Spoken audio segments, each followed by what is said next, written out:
وقل رب زدني علما. Ahli bid'ah menguatkan bid'ahnya, dalil yang dia gunakan untuk menguatkan bid'ah itu hanya ada dua macam. Satu, hadis yang dhaif atau bahkan palsu yang mungkin menunjukkan bid'ahnya. Yang kedua, dalil sahih, ayat Al-Quran atau hadis sahih yang tidak menunjukkan bid'ahnya.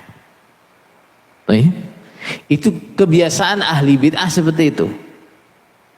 Ya. Kalaupun ada hadis sahih, ayat yang mereka jadikan dalil, ayat itu bila dipahami dengan benar, hadis itu bila dipahami dengan benar sama sekali tidak menunjukkan apa yang mereka pahami. Kalaupun ada, biasanya apa? Hadis yang dhaif atau bahkan hadis yang palsu. Nah, berkaitan dengan Jukam nih, nah, masalah keyakinan Jukam terhadap masalah sambung ini, jangankan hadis sahih yang menunjukkan apa yang mereka pahami, hadis palsu pun mungkin gak ada, hadis dhaif pun gak ada. Kenapa ini? Karena ini adalah sesuatu yang baru di Jukam adanya. Seandainya orang itu bisa jadi kafir karena tidak sambung seperti yang dikatakan oleh Jukam, bagaimana hukumnya sahabat Rasulullah seperti Abu Dzar? Dia mati di mana? Dia meninggal di Rabadah, di tempat yang terasing,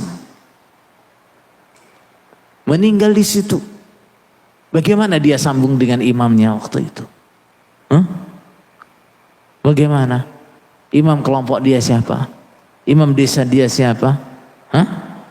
Dia menyampaikan sambung dia ke khalifahnya siapa? Gak ada. Ada yang berani mengatakan Abu Dzar mati tidak jamaah? Abu Dzar mati neraka? Abu Dzar apa lagi? Mati jahiliyah? Ada yang berani mengatakan begitu? Maka yang ingin saya sampaikan kepada Jukam, terutama mubalek-mubaleknya, apalagi yang sudah pernah belajar di Makkah, berhenti berbohong. Berhenti berbohong. Kalau memang tujuannya menetapi Quran hadis, berhenti berbohong. Bila memang betul yang dipahami itu nggak ada dalam Quran hadis, akui saja nggak ada.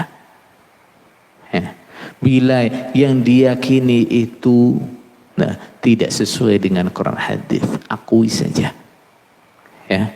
Akui bahwa ini nggak sesuai dengan Quran hadis. Dari situ kita bisa berhenti dari berbohong. Tapi kalau kita masih tetap ngotot dengan kebohongan awal, bahwa orang Islam itu kalau enggak jamaah seperti jamaah kita ini, Islamnya enggak sah, hidupnya enggak halal dan seterusnya. Kalau kebohongan ini masih tetap dipertahankan, orang itu kalau enggak netepi sambung jamaah, jamaahnya apa? Batal. Berarti sudah keluar dari Islam dan seterusnya. Kalau ini masih dipertahankan, maka kita nggak akan bisa berhenti dari kebohongan itu. Kebenaran tidak membutuhkan cara-cara bohong. Bahkan kebohongan itu oleh Rasulullah SAW dikatakan di mana? Wa iyyakum wal kadzib. Hati-hati dengan bohong. Fa innal kadziba yahdi ilal fujur. Kebohongan itu akan menunjukkan kepada fujur. Apa itu fujur? Penyimpangan, semena-mena. Orang yang suka bohong, dia akan fajir. Dia akan banyak menyimpang. Wa innal fujura yahdi ilan nar. Sedangkan kefajiran itu akan menuntun ke neraka. Kita cari surga, bukan cari neraka. Nah, kalau ingin meluruskan akidahnya, meluruskan kepahamannya, hilangkan kebiasaan bohong itu. Apalagi ini urusan agama ya. Nah, kemudian kita berbohong atas nama Allah Rasul. Nah, Allah Ta'ala berfirman, wa man allamu mimman iftara 'ala Allahil kadhiba. Mana yang lebih aniaya, artinya mana yang lebih besar dosanya daripada orang yang berbuat dusta atas nama Allah Rasul. Termasuk dusta atas nama Allah Rasul adalah apa? Mengartikan ayat dengan arti yang disimpangkan. Mengartikan hadis dengan arti yang disimpangkan. Itu bohong. Itu dusta. Dan ini dusta yang paling besar. Dan ketahuilah bahwa orang itu kalau sudah berani berdusta dalam masalah yang besar, maka akan ringan bagi dia untuk berdusta di masalah-masalah yang di bawahnya.